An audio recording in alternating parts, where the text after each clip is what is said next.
You've got so many opportunities now to present ideas and concepts in an immersive and an interactive way. Human emotion and human connection is the whole point of making art, and you want to make things that resonate with other people.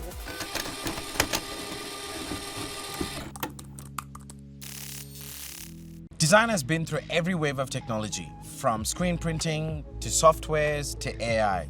The idea that tools are going to be replacing designers isn't new. And what do you think that is?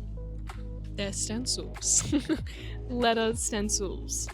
When the camera got created in the 1900s, a lot of creatives would have been threatened by that technology.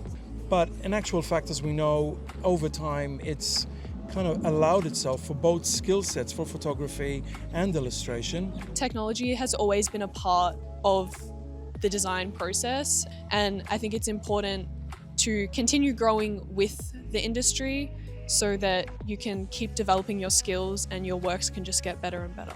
I feel that AI is kind of in that phase where it's new, it's bringing opportunity, but rather than pushing back, I think we probably would benefit from having an open mind. AI is definitely something that can help designers, streamline their process if they feel like they need it. The minute you start actually defining the problem, and then once you start iterating for that problem, AI can step in and make those 3 stages quite time efficient. If you say, no, I'm never using AI and AI should not exist, then you kind of get stuck. But then completely succumbing to AI and just using it to do everything for you also is counterproductive. I think we can live in this kind of positive, cohesive relationship with technology.